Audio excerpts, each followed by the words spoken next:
That's what everybody called her, Peaches. Wasn't much soft or sweet about her, though. My mom was a firecracker, the center of attention in every room, always ready to set the party off. She grew up in St. Louis, the fifth of 11 children, born to Mickey and Ruth Martin. In a family that big, you had to go for yours. So my mom learned at an early age to be aggressive.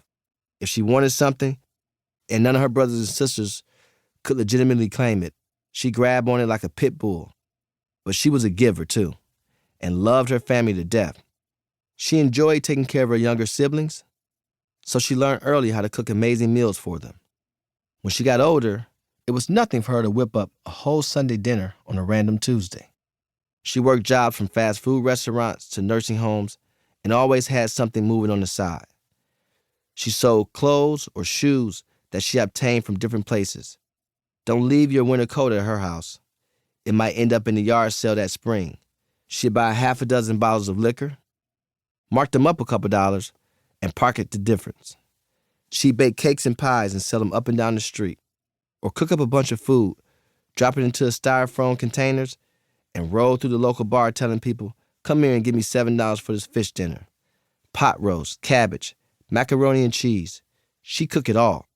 When it came to that hustle, that grind to get money, Peaches was about that work. She was also about those streets.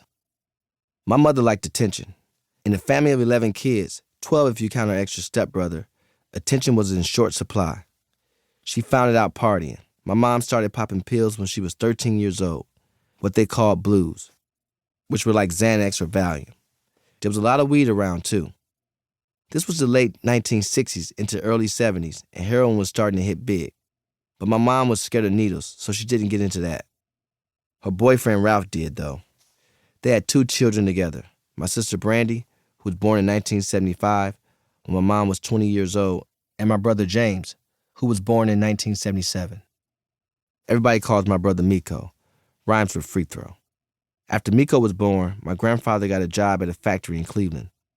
He moved there. My grandmother followed him soon after, and then they broke up.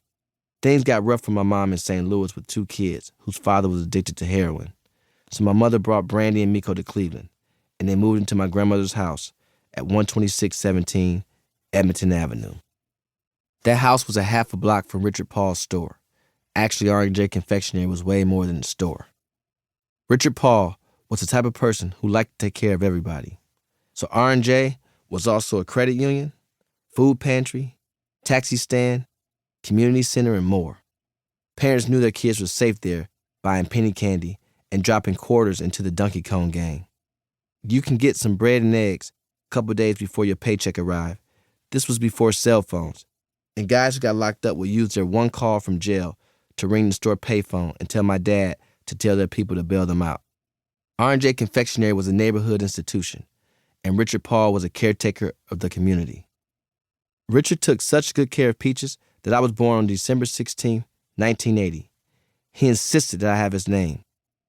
My dad was already married to Justine. They had a daughter, my sister Nikki, and they lived in the house on Artnaw in East Cleveland. But Richard Paul Sr. was not the type of man to ignore his responsibilities. He was a stand-up guy, and whatever he did, he owned it. He was always the fullest of full-time fathers to me. A few years after I was born, when Brandon and Miko's father died, Richard assumed the responsibility of raising them too. They call him Dad to this day.